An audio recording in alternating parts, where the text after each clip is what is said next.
tous les amis. On est moins nombreux, mais on est heureux d'être en communion les uns avec les autres, n'est-ce pas?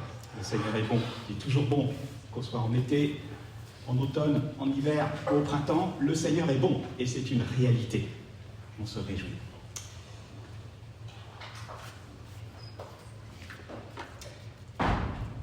Il y a quelques années, une église baptiste en Roumanie, qui avait vraiment un beau témoignage, s'est vue refuser un permis de construire par les autorités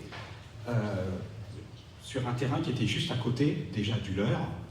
Et ce terrain, le gouvernement a décidé de donner ce terrain à l'église orthodoxe. Mais quelques temps plus tard, le bâtiment de l'église orthodoxe est complètement affaissé dans un trou énorme. Ce n'était pas prévu au programme, tout ça.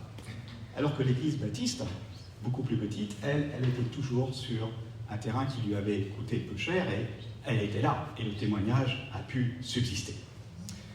Les voix de Dieu sont parfois très insolites pour promouvoir son témoignage, mais néanmoins, c'est une réalité et une chose est sûre, c'est que Dieu est à l'œuvre pour faire progresser son évangile et aussi l'incarner dans nos vies. Et c'est le thème que je voudrais voir avec vous. Et on va le voir au travers d'un passage de la parole de Dieu dans l'épître aux Philippiens, qui est Philippiens chapitre 1, versets 12 à 30. Et je lirai dans la NEG 79. Donc c'est Paul qui écrit aux chrétiens de Philippe et qui leur dit, vous pouvez suivre dans votre version, « Je veux que vous sachiez, frères, que ce qui m'est arrivé a plutôt contribué au progrès de l'Évangile. En effet, dans tout le prétoire et partout ailleurs, nul n'ignore que c'est pour Christ que je suis dans les liens. Et la plupart des frères dans le Seigneur, encouragés par mes liens, ont plus d'assurance pour annoncer sans crainte la parole.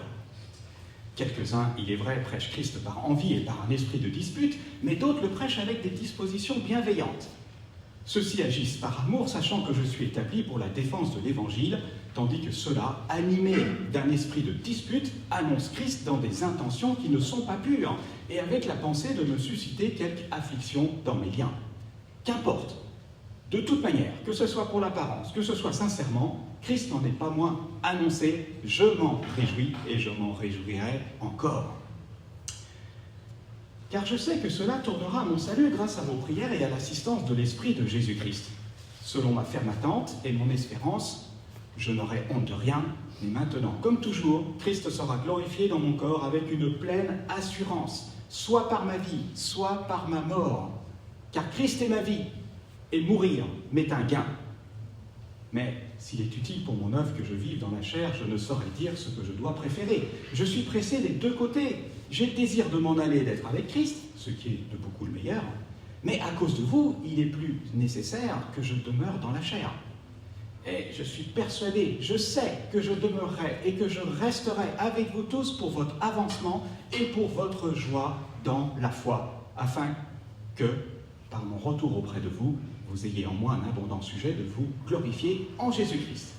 Seulement, conduisez-vous d'une manière digne de l'évangile de Christ, afin que, soit que je vienne vous voir, soit que je reste absent, j'entende dire de vous que vous demeurez ferme dans un même esprit, combattant d'une même âme pour la foi de l'évangile, sans vous laisser aucunement effrayer par les adversaires, ce qui pour eux est une preuve de perdition, mais pour vous de salut. Et cela vient de Dieu, car il vous a été fait la grâce par rapport à Christ, non seulement de croire en lui, mais encore de souffrir pour lui, en soutenant le même combat que vous m'avez vu soutenir et que vous apprenez maintenant que je soutiens encore. Jusqu'ici, la parole de Dieu. Je vous propose mon intervention en 4 points. Oups. Marche pas du tout.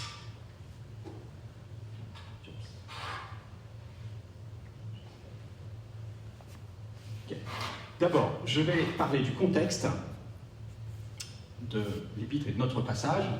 Ensuite, je vais le diviser en quelques parties pour comprendre les articulations. Ensuite, je ferai quelques commentaires explicatifs sur des points qui peuvent poser question. Et finalement, la chose la plus importante, je vais aborder 4 applications. Donc les 3 premiers points, c'est juste en fait une introduction pour les applications que je vais donner sur ces textes. Alors, on va commencer par le contexte. Je ne sais pas pourquoi il y a une page blanche à chaque fois. Le contexte de la lettre et du passage.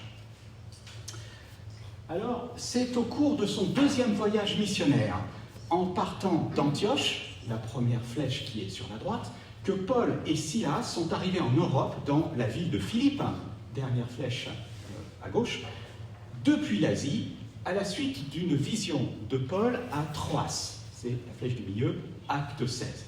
Et rappelez-vous, c'est à Philippe que le Seigneur a ouvert le cœur de Lydie, la marchande de pourpre. Dieu était déjà à l'œuvre dans cette femme.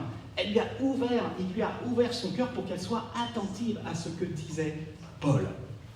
Et puis, c'est aussi à cette occasion, évidemment, que le geôlier de Philippe, le geôlier de prison, s'est converti probablement avec toute sa famille.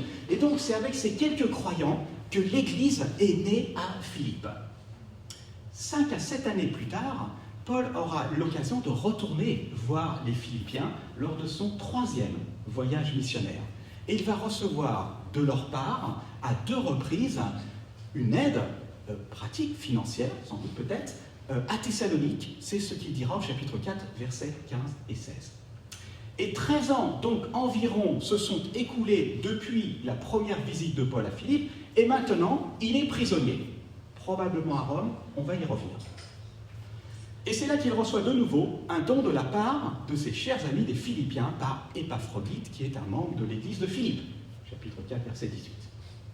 Et ça va être l'occasion pour Paul d'écrire cette merveilleuse petite lettre, cette petite épître, à cette église qui est partenaire, avant tout pour les remercier, mais aussi pour les exhorter. Et ceci explique pourquoi l'épître aux Philippiens est sans doute une des épîtres les plus joyeuses et les plus chaleureuses de tout le Nouveau Testament, bien que l'apôtre soit maintenant en prison. Dès les premiers versets de sa lettre, Paul manifeste une grande reconnaissance d'avoir des frères et sœurs qui prennent part à l'Évangile en pourvoyant à ses besoins. Mais il manifeste aussi beaucoup d'affection à l'égard des Philippiens en écrivant, je cite, verset 8, « Dieu m'est témoin que je vous chéris,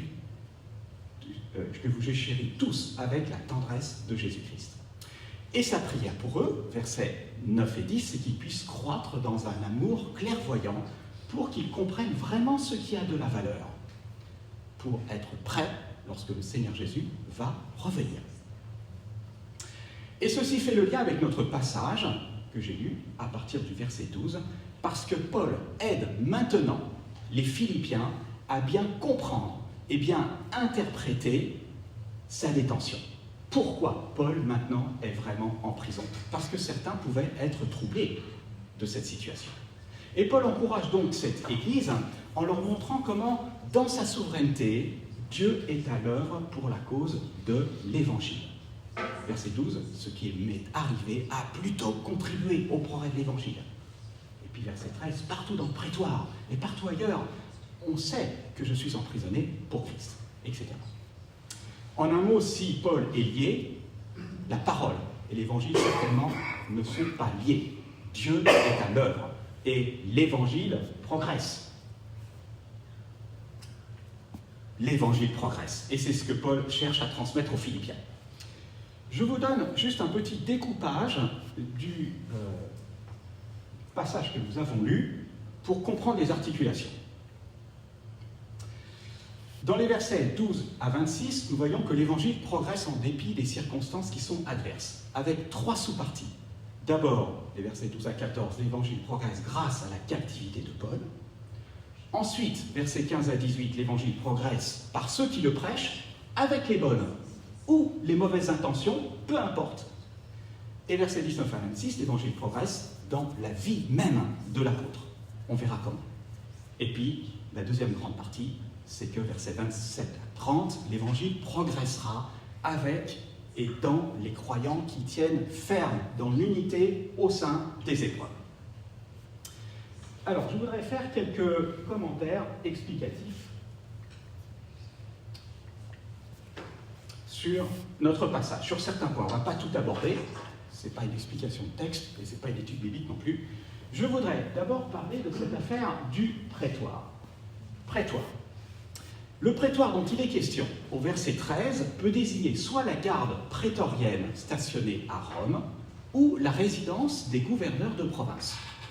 Ce qui a conduit certains commentateurs à considérer que Paul était en fait en captivité non pas à Rome, mais peut-être à Éphèse ou à Césarée lors de la rédaction de son épître. Je ne vais pas épiloguer sur la chose, mais ma préférence va clairement pour une captivité à Rome.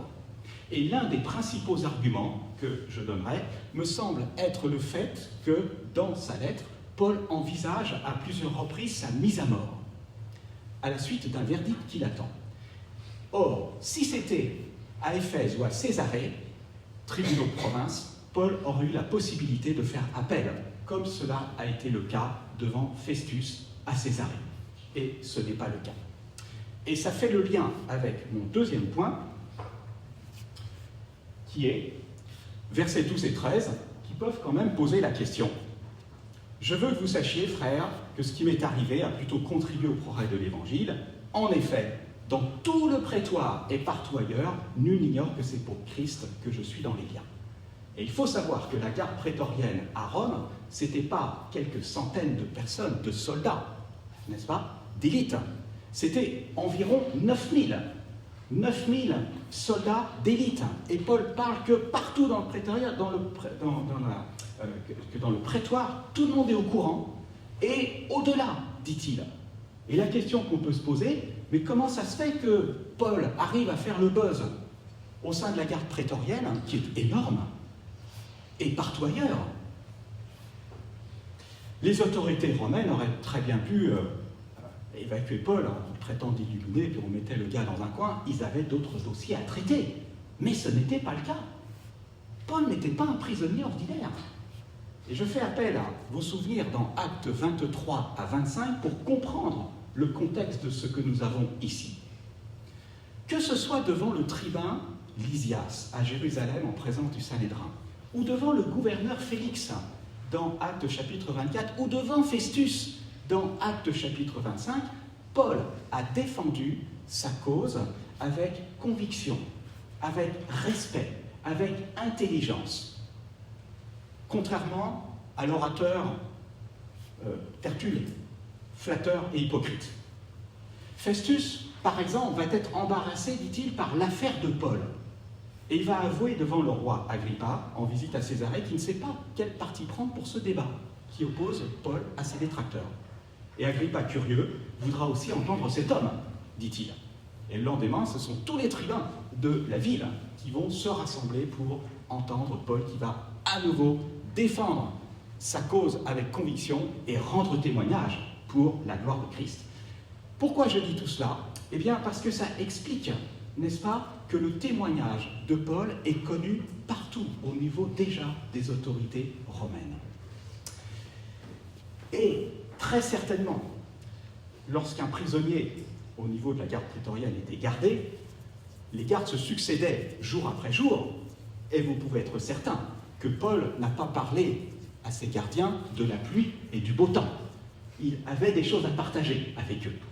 Et puis Paul va partager aussi les autorités de plus haut rang, qui ne vont pas manquer de remarquer l'instruction et l'intelligence et l'authenticité de l'apôtre. Et bien sûr, il faut le mentionner, l'apôtre est conduit par le Saint-Esprit pour dire ce qu'il faut dire. Et très certainement, sa parole était accompagnée de grâce et assaisonnée de sel pour savoir comment répondre à ceux qui le questionnaient. L'histoire de Paul est connue, on en parle, elle interpelle, et surtout l'évangile est prêché. Il est probable que certains aient été aussi interpellés. Si l'évangile progresse donc non seulement dans les sphères gouvernementales de Rome, mais aussi par le témoignage de frères qui sont motivés à prendre position pour Christ, en étant témoins du courage de Paul dans un contexte défavorable. Il est clair que le courage de Paul est aussi contagieux. Dieu travaille sur tous les fronts. Je mentionnerai encore quelque chose, versets 15 à 17, où il est question des personnes qui prêchent Christ dans des intentions qui ne sont pas pures, des intentions polémiques, par envie et par un esprit de dispute ou de rivalité. Qui sont ces personnes? Est-ce que ce sont les fameux les chiens, les mauvais ouvriers, les faux circoncis, d'après le chapitre 3, verset 2? Non, non, c'est pas eux. D'abord parce que l'évangile est vraiment prêché. Verset 18, Christ n'en est pas moins annoncé, dit-il. Si ces hommes étaient des judaïsants, Paul n'écrirait pas, verset 18, qu'importe. Certainement pas. Il monterait au créneau et il dénoncerait les erreurs avec fermeté, comme cela a été le cas dans l'Épître aux Galates. Ce qui différenciait les deux groupes, ce n'est pas leur identité chrétienne ou le message chrétien, mais bien leur attitude à l'égard de Paul et les mobiles qui sous-tendaient la prédication de ces personnes. On va y revenir. Le genre d'affliction que ces prédicateurs essayent de causer à Paul n'est pas précisé. Mais une chose transparaît, c'est que ces personnes manifestaient probablement de la jalousie à l'égard de l'apôtre, peut-être à cause de sa renommée. En tout cas, verset 18, remarquez comment Paul est désintéressé. Ce qui est une source de joie pour lui, c'est bien quoi? La promotion de l'Évangile et non pas la promotion de sa personne. Quel bel exemple pour nous. Quel bel exemple. Et puis, remarquez encore dans les versets 19 à 26 les effets de l'Évangile dans la vie même de l'apôtre, en affermissant sa confiance, ses certitudes et sa totale dépendance quant à la volonté de Dieu. Verset 19, il dit très clairement « Je sais que cela tournera à mon salut, grâce à vos prières et à l'assistance de l'Esprit de Jésus. » Et puis verset 20, il parle de sa ferme attente, de son espérance qui n'aura honte de rien. Et encore verset 25, « Je suis persuadé et je sais que je demeurerai avec vous, etc. » Au centre de la croissance de l'Évangile, dans la vie de l'apôtre Paul, nous trouvons cette déclaration lourde de sens. Christ est ma vie. En peu de mots, Paul dit l'essentiel. Christ est ma vie et mourir m'est un gain. Et littéralement, pour moi, vivre, c'est Christ. Et j'aime cette paraphrase d'Alfred Kuhn. Christ est ma vie, le but et le contenu de toute mon existence. Je pense que Paul aurait chanté avec nous ce matin ce chant, n'est-ce pas? Non pas par moi, mais par Christ en moi. Christ avait envahi la raison d'être, l'horizon et toute l'espérance de Paul. Je voudrais faire une dernière remarque sur les versets 27 à 30. Après que Paul ait écrit aux Philippiens qu'il était persuadé que celui qui avait commencé en eux cette bonne œuvre et qu'il allait la parfaire pour le jour de Christ, et qu'ils participent tous à la même grâce que lui, verset 7, il poursuit verset 27 en disant « Seulement ». Oui, seulement conduisez-vous d'une manière digne de l'évangile de Christ. Et littéralement, c'est comportez-vous en citoyen de l'évangile.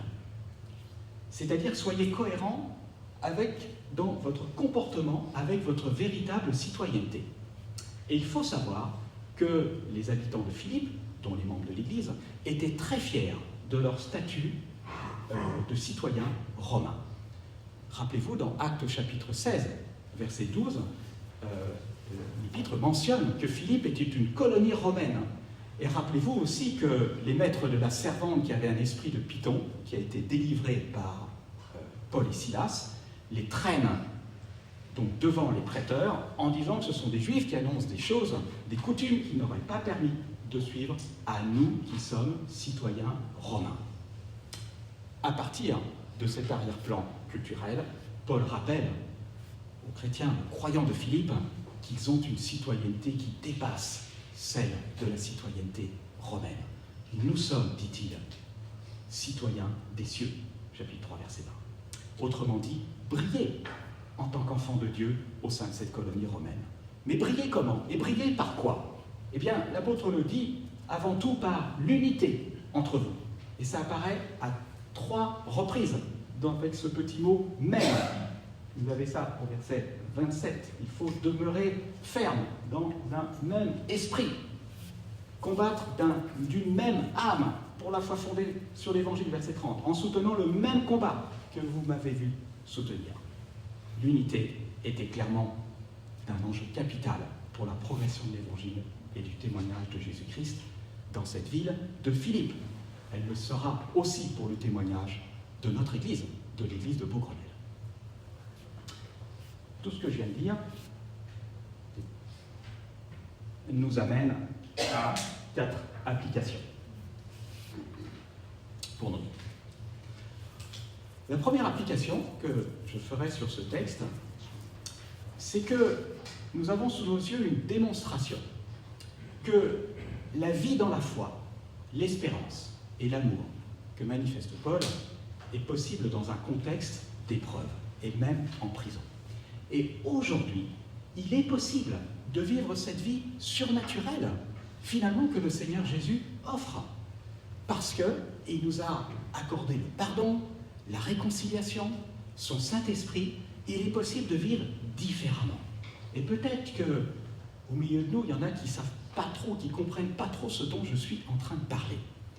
Et si c'était le cas, ayez la liberté de venir nous en parler à la fin du culte pour que vous compreniez qu'est-ce que Jésus-Christ a fait pour vous, qu'est-ce qu'il attend de vous et la communion qu'il aimerait avoir avec vous. La deuxième application que j'aimerais faire, c'est comment est-ce que l'on regarde les circonstances adverses de nos vies. Vous voyez que dans notre texte, Paul n'a pas choisi son emprisonnement, ni les personnes jalouses qui lui font du tort, mais il choisit, par contre, de faire confiance à son Seigneur, qui lui montre que Dieu est à l'œuvre. Dieu est à l'œuvre pour l'avancement de l'Évangile, indépendamment des circonstances qu'il connaît, même les circonstances qui sont réellement adverses. Dieu est au-dessus de tout, au-delà de cette situation. Bien sûr, c'est à cause de l'Évangile que Paul est emprisonné, mais finalement, par extension, n'importe quelle épreuve dans nos vies nous place devant ce même choix. Nous plaindre, trouver des coupables, pour faire confiance à notre Seigneur qui va utiliser tout cela pour faire avancer son évangile en nous et aussi autour de nous, au travers de l'attitude que nous sommes appelés à avoir. N'importe quelle circonstance finalement fâcheuse renferme une occasion de croissance de l'évangile dans nos vies et autour de nous parce qu'elle nous offre l'occasion d'expérimenter la fidélité de Dieu. Et vous le savez, mes frères et sœurs, vous l'avez vécu, ça. Et nous sommes appelés à le vivre de plus en plus. En 2017, j'étais en Afrique du Sud pour une conférence internationale avec la CIM pour 10 jours. Et pendant ce temps-là, Nelly se fracasse la cheville, nécessitant une opération d'urgence. J'étais à 14 000 km. Je ne pouvais rien faire d'autre que d'invoquer le Seigneur. Mais pendant ce temps, Nelly expérimentait l'aide efficace de plusieurs frères et sœurs qui se sont mobilisés pour l'aider à gérer la situation. J'étais à l'école de la patience de la foi, sans pouvoir aider, et pendant ce temps, Nelly apprenait à ne pas dépendre de moi, mais du corps de Christ qui était sur place. Dieu était à l'œuvre. Dieu était à l'œuvre et a révélé sa fidélité et sa grâce au travers de circonstances qui étaient franchement fâcheuses. La question, c'est quelle attitude je vais avoir dans le contexte défavorable dans lequel je suis et qui est contrôlé par Dieu. Quelle va être ma réaction? Et c'est ça la clé, frères et sœurs. Et vous voyez au travers de l'apôtre Paul, alors que peut-être que la sentence de mort va être prononcée sur lui, peu importe, vous le voyez au-dessus, il vit dans la foi, l'espérance et l'amour. Il est au-dessus avec son Seigneur. Il vit le fait qu'il est assis avec Christ dans les lieux célestes. C'est ça ce que le Seigneur voudrait pour nous, mes amis. Ça demande du temps, ça demande toute une vie pour acquérir ça. Moi, quand je lis « Christ est ma vie et la mort m'est un bien », je dis « Waouh, Paul, t'es tout là-haut. » Moi, je suis là. Mes frères et sœurs, vous savez quoi? On est en route. On est en route pour apprendre. Et le Seigneur est patient avec nous. Et c'est petit à petit qu'on apprend de plus en plus à tourner nos regards vers lui. Psaume 25, verset 15. Je tourne constamment mes yeux vers l'Éternel, car il fera sortir mes pieds du filet. Quel filet? Le filet de la contestation, de l'amertume, des plaintes. Dieu est au contrôle. Dieu gère. Dieu sait ce qu'il fait. Il ne se trompe pas. Troisième application. Demandons chaque jour au Seigneur de mettre en nous un cœur pur et un esprit bien disposé. Oups, je reviens en arrière. Trop d'implication. Oui, là je vais louper ça, c'est pas grave. Pourquoi ? Pourquoi ? Eh bien, parce qu'en tant que chrétien, mes amis, on n'est pas à l'abri. Non, on n'est pas à l'abri de l'envie, de la jalousie qui animait les prédicateurs qui faisaient du mal à l'apôtre. On n'est pas à l'abri de faire l'œuvre de Dieu avec un cœur mauvais, avec un zèle amer et un esprit de dispute. Jacques avertit les croyants au chapitre 3. Parce que naturellement, c'est ce que notre cœur produit. Si je ne fais rien, si nous ne faisons rien, eh bien, ça va être comme un terrain qu'on n'entretient pas. Ça va être les ronces, ça va être les épines, ça va être les orties, toutes sortes de mauvaises choses. Ça va devenir un bazar pas possible qui va produire certainement pas des fruits ni des fleurs. J'ai connu durant toute une période de ma vie, enfin en tout cas pendant un certain temps dans mon ancienne église, le fait que je voyais bien que j'étais animé moi-même avec un esprit de dispute à l'encontre d'un frère avec qui j'étais en constant désaccord. Et l'ennemi me faisait grossir ses défauts et m'aveuglait sur les miens. Dieu merci, cette période est révolue. Et avec du recul, je vois combien le Seigneur était sage de nous placer avec mon frère dans une école qui n'était pas facile.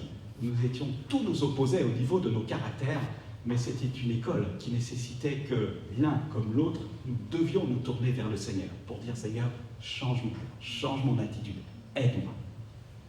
Et vous savez quoi, dans notre église, eh ben, on n'est pas tous pareils, il y a des affinités, mais il peut y avoir aussi des antipathies naturelles.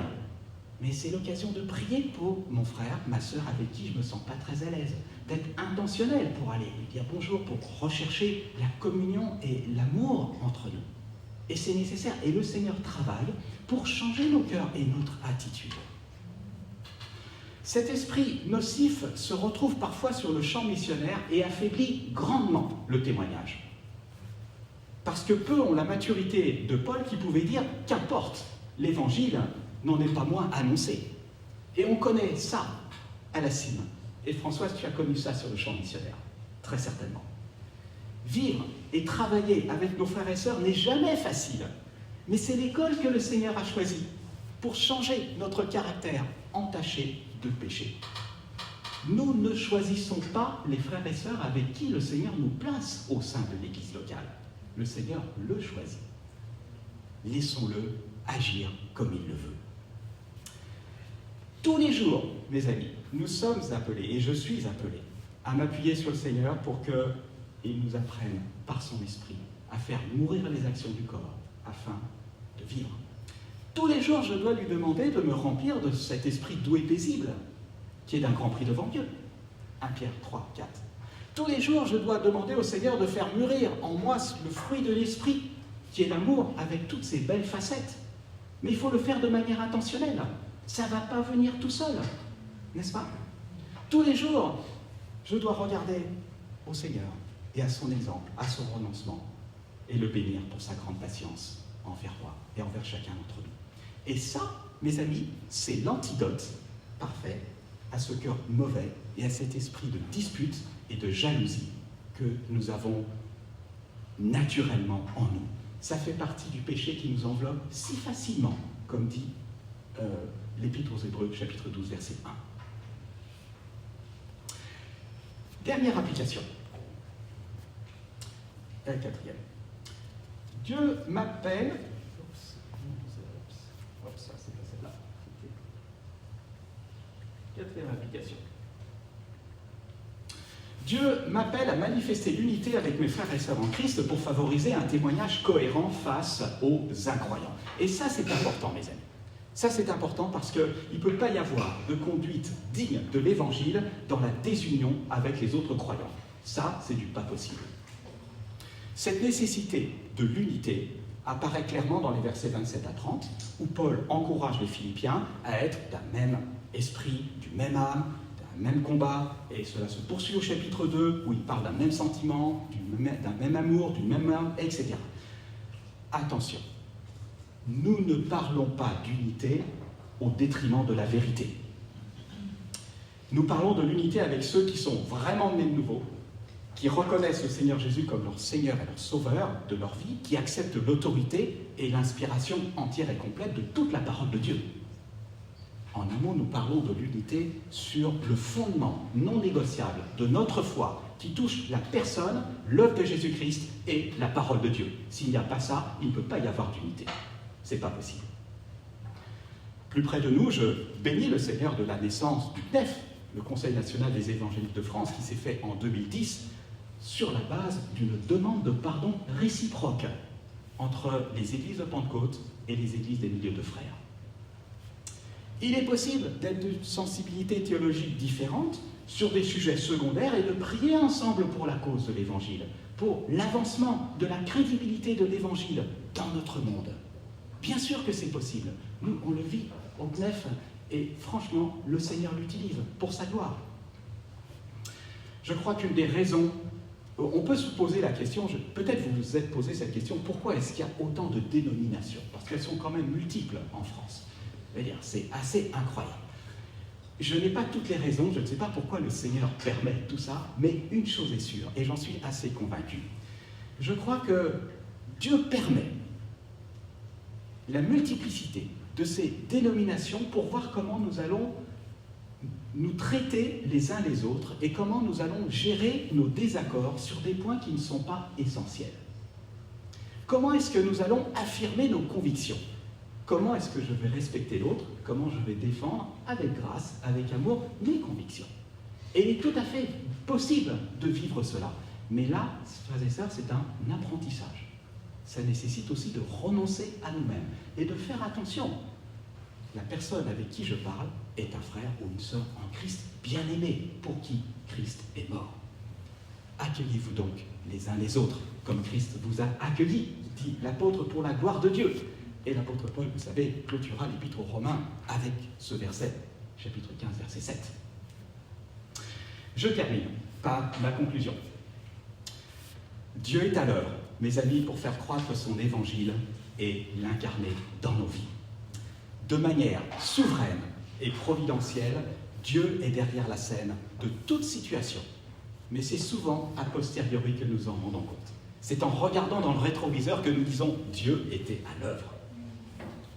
Mais Paul, en dépit de son emprisonnement, avait adopté cette vision grand angle du travail de Dieu. Il le résumera en écrivant aux Colossiens « Il, l'Évangile, est au milieu de vous dans le monde entier », écrit-il. « Il porte des fruits, il s'accroît, comme c'est aujourd'hui le cas parmi vous depuis le jour où vous l'avez entendu et connu la grâce de Dieu conformément à la vérité. » Et nous, frères et sœurs, en France, en Europe, dans nos pays occidentaux, nous ne voyons pas très bien ça. L'Évangile n'est pas vraiment extrêmement visible. Mais allez dans le sud, sur le continent africain ou en Asie, vous allez découvrir comment la puissance de l'Évangile est ce que le Seigneur fait. Ayons cette vision grand angle de ce que Dieu est en train de faire. Et nous aussi, nous pouvons entrer dans le repos de la foi et de la confiance que Dieu nous précède et qu'il utilise toutes choses pour faire progresser son Évangile, y compris au travers de la persécution. Et c'est ce qui se passe actuellement en Iran, c'est ce qui se passe au Nigeria, où la majorité des chrétiens, tous ceux qui sont tués, c'est au Nigeria qui le sont, et néanmoins, l'Église progresse de manière incroyable. Dieu fait progresser son Évangile partout, et je dirais même dans notre pays, même dans les milieux parlementaires. Et j'en sais quelque chose, je suis en contact avec Thierry Le Gall, qui est le directeur du service pastoral auprès des parlementaires. On a visité l'Assemblée nationale assez récemment, avec lui et avec Thierry et tout un groupe. Et Thierry nous partageait qu'il y a un tiers des députés et des sénateurs, en tout cas au moins un tiers, qui sont des craignants Dieu, qui ont une oreille attentive sur les choses de Dieu. Et un certain nombre avec qui il a des entretiens pastoraux, qui sont de véritables croyants. Et ça, bien sûr, on ne le sait pas sur la scène publique, ils ne le disent pas, ils restent très professionnels. Mais c'est une réalité. Il nous faut prier pour ces personnes-là, pour qu'elles puissent influencer aussi les décisions et les lois qui sont votées. Dieu est à l'œuvre. Mais ce que le Seigneur cherche à faire avant tout, c'est faire progresser son évangile dans chacune de nos vies, dans la vie de ceux qui le confessent. Et il ne le fera pas sans nous, mais il le fera avec nous, avec ses ressources. Et mes amis, c'est parce que le Seigneur Jésus est vivant que nous pouvons compter sur son esprit pour incarner l'évangile par notre comportement et être sel et lumière là où il nous a placés.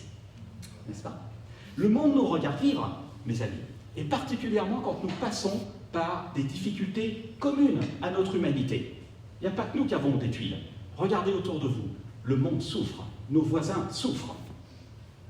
Mais nous sommes appelés à avoir une attitude différente dans la souffrance, dans les difficultés.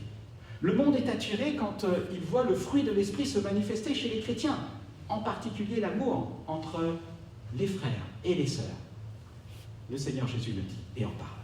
Et le monde est interpellé quand nous nous aimons, quand nous aimons nos frères et sœurs, et quand nous manifestons l'unité de la bienveillance. Que nous puissions ensemble, mes amis, relever ce défi à Bourgonel pour que notre Dieu puisse continuer à faire progresser son évangile et bâtir son témoignage. Que le Seigneur vous bénisse, mes amis. Amen. Amen.